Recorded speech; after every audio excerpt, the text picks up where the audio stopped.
கைதட்டுனா corona ஒழியுங்கிறத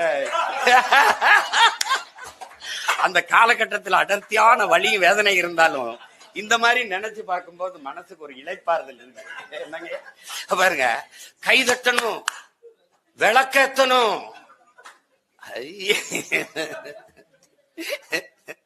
நெருப்பை ஏத்தணும். எப்படி, எதுல, கூரை மேலையா இல்ல எதுல தெரியும்.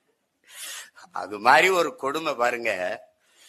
கொரோனா ஊரடங்கு உத்தரவுல உயிர் கருகி போச்சு. வேலை செஞ்ச இடங்கள்லாம் கதவடைப்பு செஞ்சாச்சு. அம்மாவது சொன்னாங்க, சோத்துக்கு நின்னு நின்னு கால் மரத்து போச்சு. போலீஸு கெடுபடியில கடவுளும் கை விரிச்சாச்சு.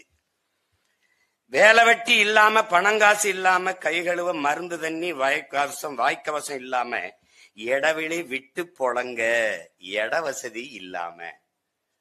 அதுல இருக்கிற அந்த ஏழ்மையை பார்க்கணும். பணக்காரனுக்கு வீடு இடைவெளி இருக்குது, இது இருக்குது. இடைவெளி விட்டு நிக்க இட வசதி இல்லையே எங்களுக்கு. குடிசைக்குள்ள முடங்கி போன்னு பொணமா போறதுக்கா? அதுதான் தலைப்பா வச்சிருக்காங்க, போற வழியில பொணமா போறதுக்கான்னு. இது கவிதை கேளுங்க, அப்புறம் நடந்ததெல்லாம் பேசுவோம். உசுர காப்பாத்த ஊர் திரும்ப நினைச்சாலும் வண்டி இல்ல பசும் இல்ல, வண்டி இல்ல பசும் இல்ல, மாநகர வீதி இல்ல. நாதியத்த சனங்கள் எல்லாம் நிற்கதியா தவிக்கையில லட்சுமண ரேக போட்டு சிரிக்குது இந்த கவர்மெண்ட்.